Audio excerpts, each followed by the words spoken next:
There are those among us who walk through life quietly, deeply, and often alone, not by choice, but by nature.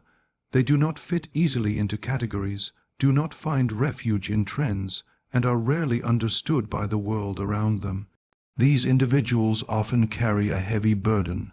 not because they are broken, but because their inner architecture is built for a deeper level of experience. If you've ever felt that your presence doesn't quite match the environment you're placed in, it may be that you are not flawed, you are rare. From the very beginning, you sensed it, the quiet awareness that you didn't quite move the way others did through the world, that the rhythm everyone seemed to follow never fully made sense to you, that the games they played, the rules they followed, the conversations they enjoyed all seemed like echoes bouncing off walls you couldn't touch, and you often wondered if something was wrong with you, why you struggled to connect in spaces that made others feel alive, why noise drained you when it energized them, why your silence made them uncomfortable even though to you it was home, and while others were running toward attention, toward approval, toward certainty, you were always drawn toward the unknown, the unanswered, the deep waters of thought. That left so many feeling uneasy, and even then you didn't try to fight it because it wasn't rebellion. It was simply your truth, quietly and persistently whispering that you were not meant to conform. You were meant to question, not to follow the path, but to trace the cracks in the pavement. To notice the flicker in someone's eyes when their words didn't match their feelings, to be the child who sat with the shadows instead of fearing them, the one who saw the sadness in a crowded room, who felt the weight of things unspoken, who never really felt alone in solitude but often felt lonely in company. And this difference became both your gift and your burden, because while it gave you insight, empathy, and depth, it also isolated you, confused you, made you believe at times that being different meant being wrong, and yet through the years something inside you never dimmed, never gave in to the pressure to fit into spaces that made you feel small. And even when you tried, even when you masked your nature just to belong, the cost was always too high because it meant losing yourself. And no matter how much you tried to be like them, you knew in your bones you were not like them. And not because you were above them, but because your spirit operated on a different frequency, one that didn't care for applause or popularity, but for truth and resonance. And over time you began to understand that what you thought was your flaw was actually your rarest strength. The reason you never quite belonged was because you were never meant to blend in. You were meant to stand out, not for attention, but for authenticity. You've always had a way of seeing what others miss, not because you're trying harder, but because your mind is tuned to a frequency most people don't even realize exists. And it's not just the obvious signals you pick up on, but the subtle shifts in energy, the tension in someone's voice, the unspoken emotions that ripple beneath a surface conversation, the things that hide in plain sight. And while others are fooled by masks and performance, you notice the tremble in the voice, the momentary hesitation before a smile, the flicker of sadness behind someone's eyes. And this level of perception isn't something you switch on and off. It's a constant, like background music only you can hear. And though it gives you an advantage in understanding people and situations, it also makes you carry things that others are blind to. Because while they engage at face value, you're feeling the undercurrent, absorbing emotions that aren't yours, sensing truth before it's spoken. And it makes social interactions both fascinating and exhausting, because your mind is always processing on multiple levels, seeing beyond what's presented, hearing what's left unsaid. And this gift can feel more like a burden when the world doesn't validate it, when others dismiss your insights as overthinking or imagination, when they tell you to relax or not take things so seriously, not realizing that you're not trying to analyze. You just can't help but notice, because everything speaks to you, from a subtle change in tone to the silence that falls at the wrong time. And you carry these observations with you, not out of choice, but because they attach to you, linger within you. And over time, this way of seeing makes you more discerning, more guarded, more selective about who you let close. because you've learned that just because someone looks kind doesn't mean they are, and just because they say the right things doesn't mean they feel them, and though this perception sets you apart, it also leaves you feeling isolated, because while you see everyone deeply, few people truly see you, and you often wish someone would look at you the way you look at them, with that same intensity, honesty, and care. But the rarity of your insight often comes with the price of being unseen, not because you're invisible, but because you move in a dimension that most people have yet to reach. There's a certain kind of weariness that settles in when you're constantly surrounded by noise that says nothing,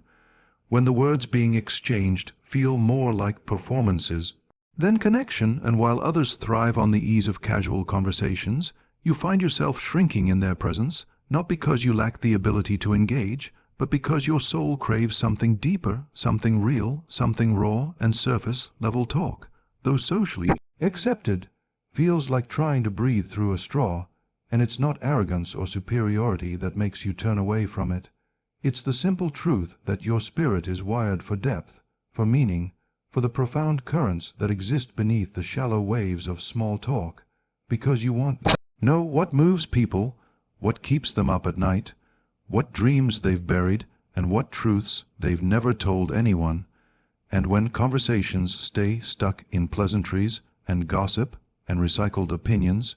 you feel your energy draining, your presence fading, because your interest cannot be held by hollow exchanges, and this makes social gatherings feel like emotional labor, makes friendships harder to maintain when built on nothing but routine, because without depth there is no nourishment for you. And so you often choose solitude not out of isolation but preservation, because you would rather sit in silence than participate in dialogue that says nothing, and even though you long for connection, you refuse to settle for imitation, and this refusal is both your strength and your challenge, because it limits the number of people you can truly connect with, but it also protects the purity of your energy, and while others may have many around them, you would rather have one soul beside you who speaks from the heart than a room full of people echoing empty words, and so you wait, sometimes for years, for the right connection, the real one, the kind of conversation that leaves you feeling understood rather than exposed, and while that wait can be lonely, it is also the only path that feels true to you, because your rare personality cannot survive on shallow waters. It needs the deep, the vast, the vulnerable, the kind of connection where words are just the beginning and silence speaks even louder, where two souls meet not in performance but in presence. Being misunderstood isn't just something that happens occasionally for you. It's been a constant theme threaded through your life, a subtle ache that started early when you first noticed how others misread your silence as indifference, your stillness as passivity, your depth as being too intense or too complicated, and no matter how much you tried to explain yourself, to show that you weren't cold or distant, just reflective and inward, the world kept placing labels on you that didn't fit, trying to fold your sharp edges into boxes that were too small, too shallow, too simple, and while others were easily embraced for being predictable, you were questioned, doubted, excluded, and this constant need to defend your intentions, your energy, your very nature, became exhausting, and somewhere along the way you stopped trying to explain, stopped trying to soften your truth just to make others comfortable, but even that quiet withdrawal was misinterpreted, seen as aloofness when it was really self-preservation, seen as pride when it was actually pain, and the hardest part wasn't just being misunderstood by strangers but by people you cared about, people who never took the time to really see beyond what they assumed, who preferred their version of you over the reality, and it made you wonder if you'd ever be fully known, if anyone would sit with you long enough to witness the layers you hold, the reasons behind your quiet, the depth behind your questions, and so you carried this invisible loneliness, not from being alone but from being unseen, from being present in rooms where your essence was invisible, and though it hurt, it also taught you that not everyone is meant to understand you, that rarity comes with misunderstanding the way light draws shadows, and slowly you began to accept that your value isn't diminished by their misperceptions, that your depth is not a flaw to be edited, but a truth to be honored. And the more you embraced your real nature, the more you stopped begging others to validate it, because you realized that the people who are meant to truly know you will not misread your silence. They will recognize the language it speaks, and until then, you carry your truth quietly, confidently, patiently, knowing that what is rare is not always seen, but that doesn't make it any less real. There's a kind of emotional weight you carry that doesn't always belong to you, but you feel it just the same, because your rare sensitivity doesn't have an on and off switch, and whether you're with someone for 5 minutes or 5 years, their energy imprints itself on you in ways you can't always explain. And it's not just empathy in the conventional sense, it's a deep soul-level absorption of other people's emotions, unspoken struggles, hidden grief, and silent cries for help. And while others walk away from an encounter untouched, you carry fragments of that person with you, not because you want to, but because it happens naturally. And sometimes you even feel emotions that aren't yours, and have to pause and ask yourself why you're suddenly sad or anxious or heavy, only to realize it came from someone else's storm. And this kind of emotional resonance is not something many understand, because most people don't feel the room before they speak, don't scan for pain in someone's eyes before they respond, don't offer their energy as a safe harbor without even realizing it, but you do constantly. And though this makes you a source of comfort and light for others, it can also leave you depleted, burdened by emotional residue you didn't ask for but couldn't ignore, and the world often takes without realizing the cost. They confide in you, lean on you, pour themselves into your presence, and you receive it all without judgment, without hesitation, because it's in your nature to hold space, to offer safety, to be the one who listens beneath the words. But what the world often forgets is that even those who hold others need holding. Even those who carry pain need space to rest. And because you're so strong, so grounded, so understanding, people assume you're always okay, always able to handle it, when in truth you're often the one hurting in silence, overwhelmed by invisible weight, needing a moment to breathe without carrying anyone else's burden. And yet, despite the toll, you don't shut it off, because you know that to feel this deeply is not a flaw. It's a rare and powerful gift, and though it asks much of you, it also makes you the kind of person the world desperately needs but rarely understands.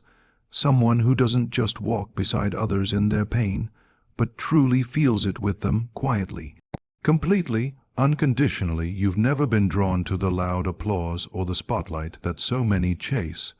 because something deep within you has always known that external validation fades quickly, that the cheers of the crowd mean nothing if they aren't echoing a truth you already hold inside. And so, while others move through life chasing titles, followers, praise, and approval, you move through life asking if what you're doing actually matters, if it aligns with your values, if it serves a purpose beyond yourself, because your rare personality is not motivated by reward, it's driven by meaning, and this difference in intention sets you apart in a world obsessed with appearance. And you've probably walked away from opportunities that looked great on the surface but felt empty underneath, turned down relationships, careers, and invitations that didn't resonate with your core,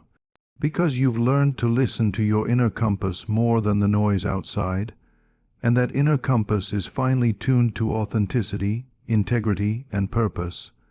And though this makes your path more difficult, more lonely at times, it also makes it real,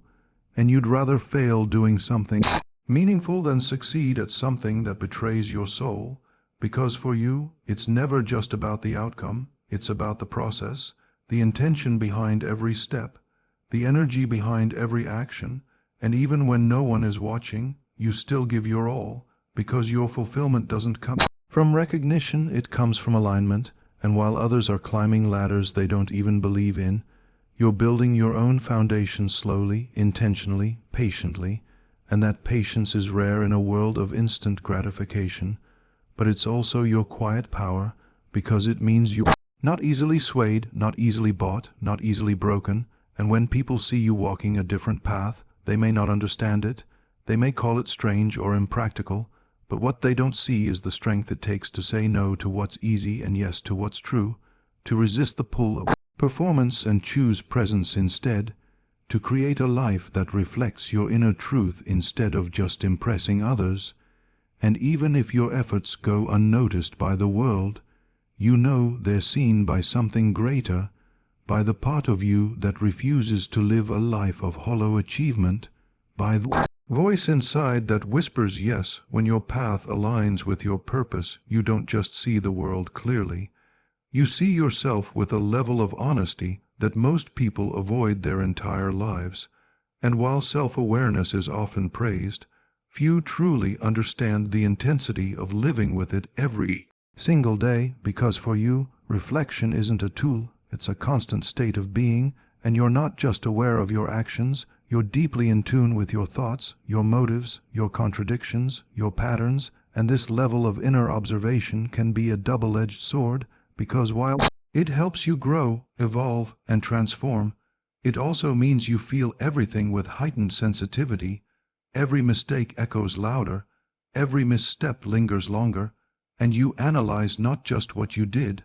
but why you did it, what fear or wound may have fueled it, what layer of truth you may have ignored in the moment. And though this level of awareness gives you emotional intelligence that others admire, it also isolates you at times, because it's hard to switch off that constant scanning of the self, hard to relax into simplicity when your mind is wired to question and your soul refuses to live on autopilot. And while others can justify their behavior or bury discomfort under distractions, you sit with it, hold it, examine it, not out of guilt but out of a deep desire to understand yourself fully.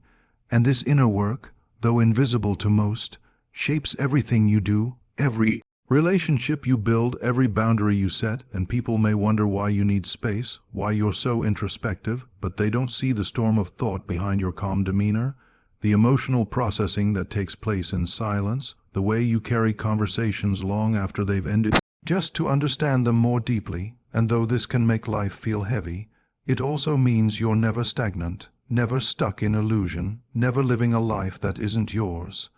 And sometimes you wish you could just shut it off, just be carefree and spontaneous without dissecting every experience. But then you remember that this self-awareness, while painful at times, is also your greatest gift, because it keeps you aligned, awake, authentic. And even when it's hard, you wouldn't trade it for ignorance, because you know that the path to truth always begins within, and you were born to walk that path whether anyone joins you or not. There's a particular kind of loneliness that doesn't come from being physically alone, but from not being emotionally met, from being surrounded by people and still feeling like no one really sees you. And this kind of loneliness cuts deeper than silence ever could, because it reminds you that being present isn't the same as being understood. And for someone like you, whose thoughts run deep and emotions stretch far beneath the surface, the usual ways people connect often fall short, and you've learned over time that your rare personality isn't easily recognized, that your truth often hides in layers most people never take the time to unfold. And so you find yourself in rooms full of noise feeling more invisible than when you're completely by yourself. And while others engage effortlessly, you're often scanning for something real, something genuine, something that feels like home in another human being. But when it doesn't come, you retreat, not out of coldness, but out of necessity, because shallow connection leaves you emptier than solitude ever could. And you begin to crave quiet not as an escape, but as a return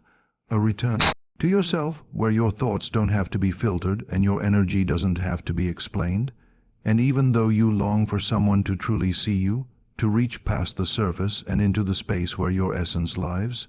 you've learned not to expect it from everyone, because most people are drawn to ease, and you were never easy to understand, not because you're complicated,